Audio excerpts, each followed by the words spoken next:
Thanks for joining us at Right On Replicas, where we're proud to bring you the best scale model kit reviews on the planet. This review covers the 1968 Corvette Rebel Racer. It's a 125 scale kit from Revell, and it's number 85-495. Now, this vintage Revell Motorsport Series kit, the 68 Corvette Rebel Racer, is 1/25th scale, and it's no longer in production, but it's still readily available at places like online auction sites. The kit is molded in white, chrome, and clear with red tail lights and includes 119 pieces with a skill level 2 rating. That's for the intermediate builder, mostly due to the tricky decals. Now the kit features some altered front and rear generic tires and bright, beautiful, clear decals. It comes with two options, stock or race versions with flared quarter extensions and non-bumper fronts. The model also has a removable convertible hardtop and easy to follow instructions.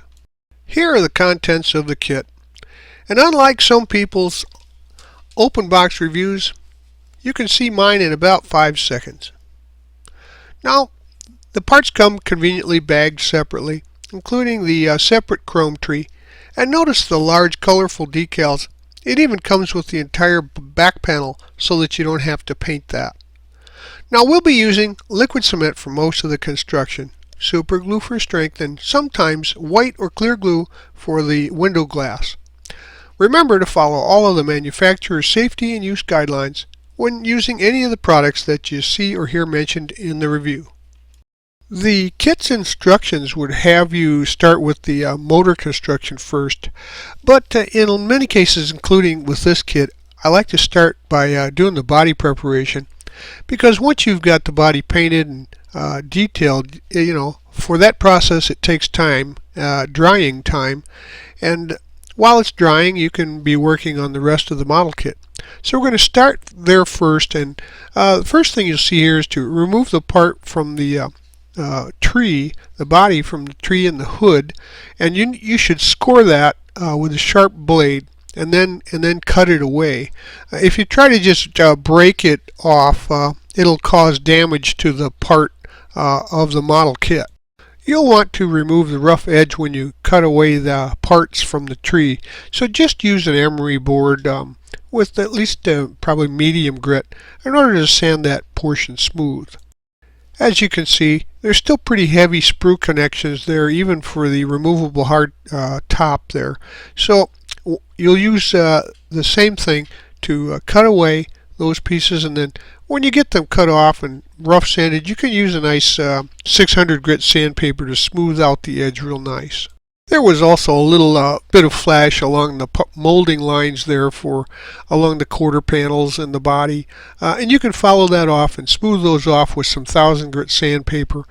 Make sure to smooth those all away so that they don't appear to be part of the body, because they are not. They're simply mold lines where the two halves of the mold come together. Use some thin super glue here to add the quarter flares around the wheel wells.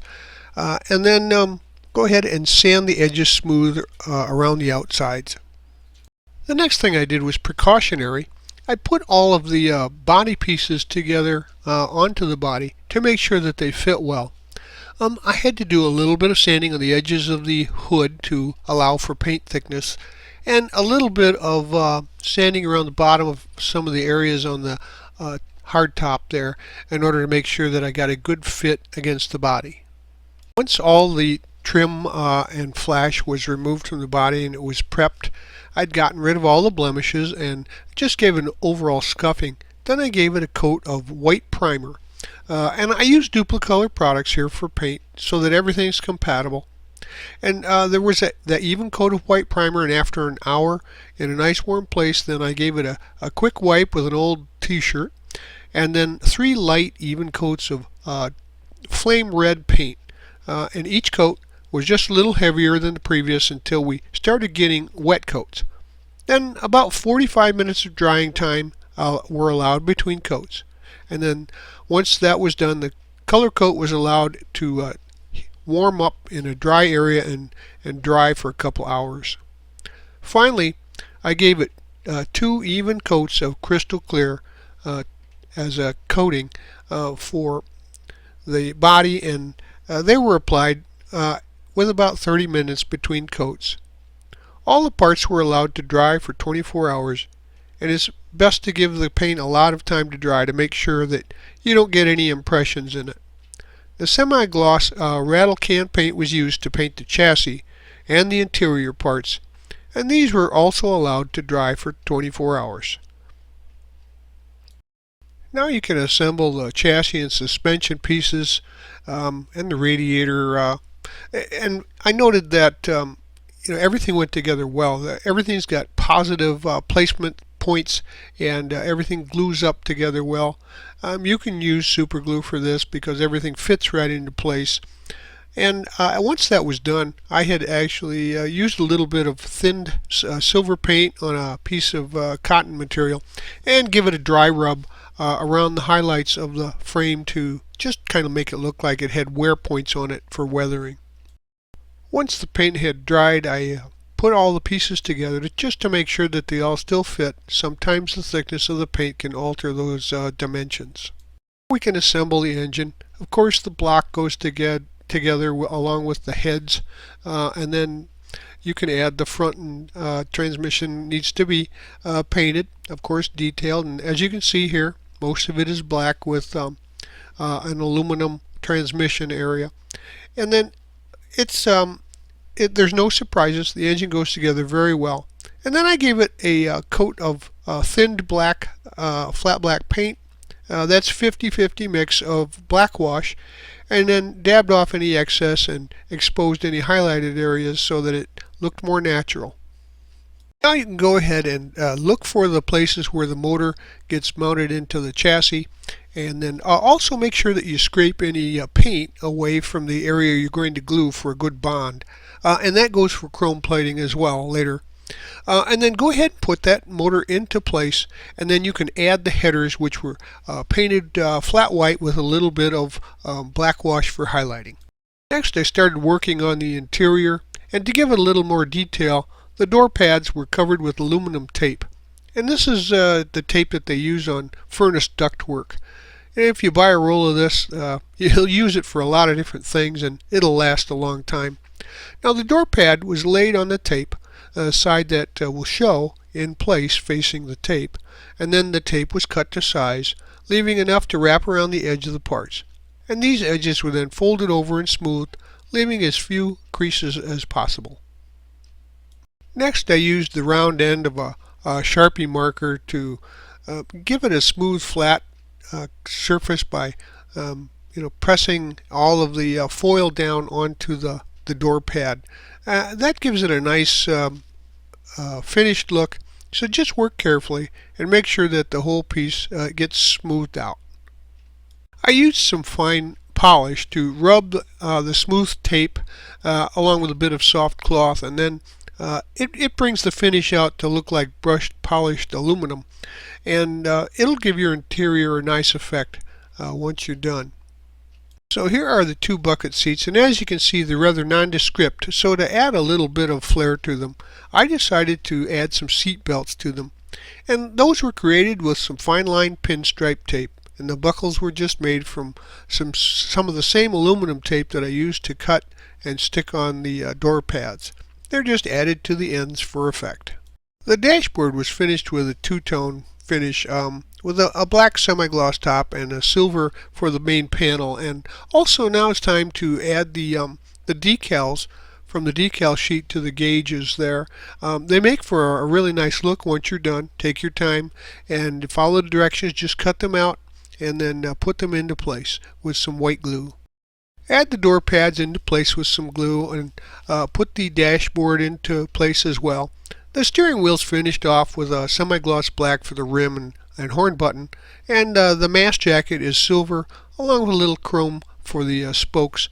And then go ahead and glue that and put it into place. Now I have to say that some of the parts seemed a little out of scale here. The roll bars, for example, they seem to be a little too large in diameter, but in order to make them look a little more believable, I used some black electrical tape, and I used that to simulate padding by cutting it to size and rolling it around the bar. And they look pretty good completed, but you could probably use some evergreen type plastic rod to make them a little more to scale for a smaller diameter. Now the fire extinguisher looked nice, but it was a little large also. I think a smaller one would look better, and everything went together well, fit right into place with no real issues. As this was a racing vehicle, I determined to not leave the wheels chromed, so I painted them with some steel paint, and then they were allowed to dry and given a wash of thinned black bottle paint, black wash, for effect and authenticity, and a little road grime from racing. The tire tread was given scuffing with the emery board all the way around, also for a little more authenticity. I added some aftermarket decals to the sidewalls to give the wheels and tires a more authentic look as well. Then once that's all dry, go ahead and place the wheels onto the spindles on the chassis. Now we can start to work on the interior of the body. Add the ram air chamber there to the hood, and then put that into place, and then add the inner fender wells to the front side. So you need to do that before you get to the rest of the body in order for that to be inserted there properly. And then you can go on to the rest, and it's just in order of the instructions. You can add the bezels and the tail lights and headlights, etc., to the front and back, and get the body ready for final installation. Now it's time to install the decals, and I would really advise you to use some of the setting solutions available for decals. The worst one, of course, was this back deck area here. It needed several coats of Solvacet and the microsol type of setting solutions and applications. It also helped with a few strategic cuts. You can see with a hobby blade where there's some red lines there, and those were cuts, relief cuts, that allow the decal to drape over features. Also, after that, just touch it up with some same color blue in order to make it appear like it's a full decal and increase the nice look of that rear end. Now, also the stripes, of course, are difficult because they're so long. Make sure that you use some setting solutions after you get those into place. Use a lot of warm water to position them, and then you can get them to go on much more smoothly with no problems.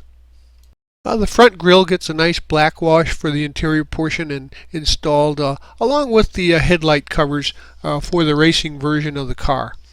And that will complete your construction. It took a little finessing to add the body to the chassis, but once you've located the points where there's obstruction, make sure that you move those out of the way gently or pry them out with a thin blade or something, and then glue them into position so that you'll have a nice steady base. And once that's done, there you have it. Construction is complete, and this outstanding looking kit with the wild decals is sure to turn heads on just about anybody's collection. So it went together well. There was really no issues. The hardest part was the decals, and if I were you, I'd buy one and put it on my shelf. I hope you liked this step-by-step premium model kit review, and so that you don't miss any others, please subscribe to our YouTube channel, but you can find us on Facebook and at our website rightonreplicas.com. Thanks!